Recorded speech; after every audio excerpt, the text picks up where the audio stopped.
Hello everyone, we're going to be dealing with analyzing poetry. I had previously begun explaining this a little bit on during our meeting, but I think it would be better if I just read it to you and answer a couple of questions as I read it.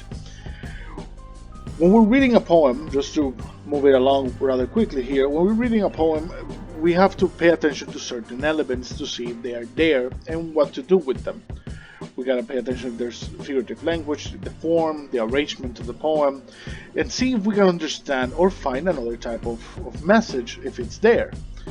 One of the most important things to understand before beginning to identify theme is in a poem is that it is very subjective.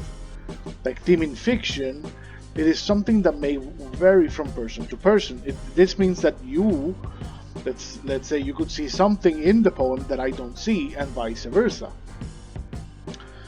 Many times poems use a lot of figurative language and poetic devices to get the message across, but this can prove difficult to understand if we don't read carefully. The literal poem, there are two types of poems interpretation: the literal version and the figurative version. The first one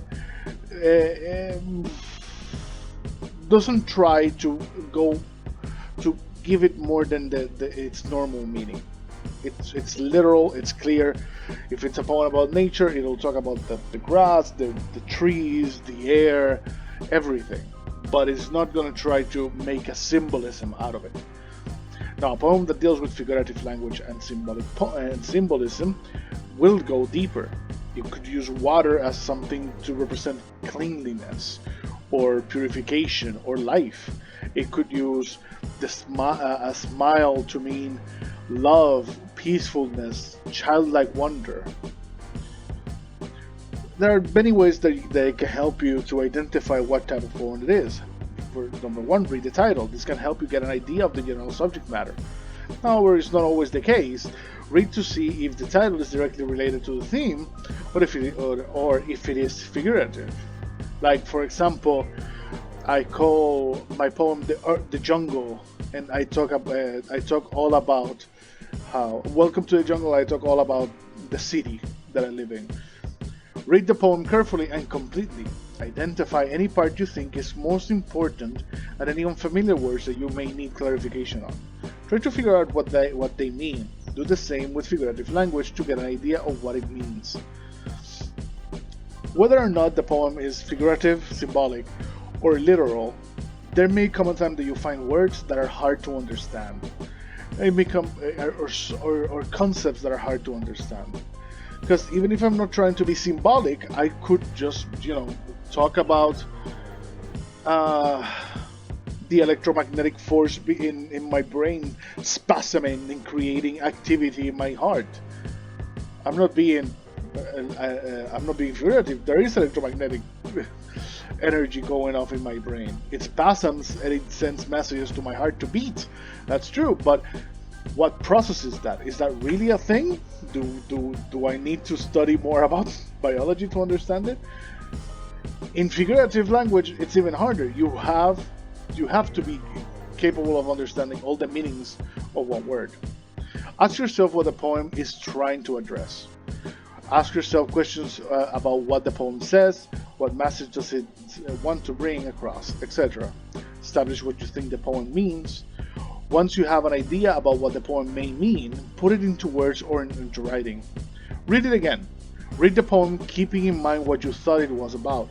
Compare your response to the poem to see if it makes sense. Other considerations when analyzing poetry. Read a bit about the author.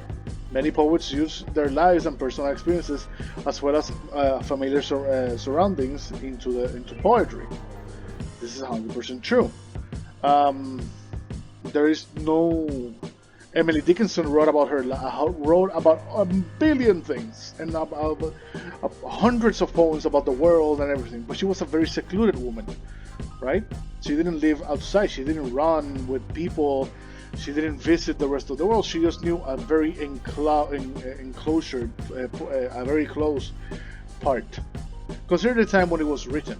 A poem written in the 1800s, 1900s, and in the 20th century will vary because of the time periods, literary movements, and advancements in technology and lifestyle. Therefore, it is important to consider them.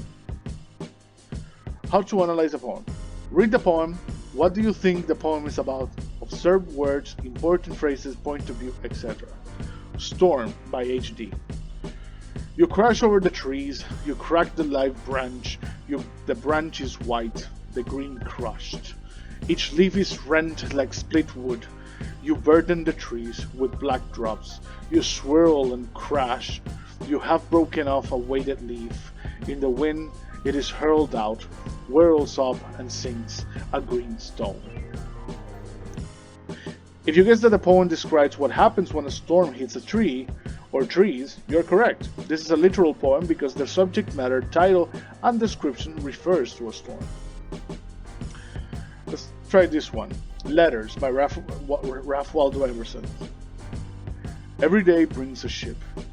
Every ship brings a word.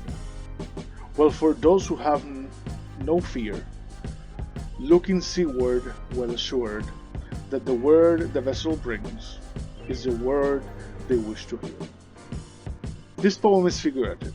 Although short, it does not literally refer to a title at any point, and you are left to figure out what you can from the words. The poem is about news that come from ships and how come people are more positive about the news they will receive from afar when often it is bad news. It is important to note that the poem was written in the 1800s. Well, I hope this little video helps you. I'm going to be uploading it and putting it on the Google Classroom for you to listen to it, as well as you can answer a short I forgot the word. A short exercise. Okay? Have a nice day. This is Mr. Marty, signing off.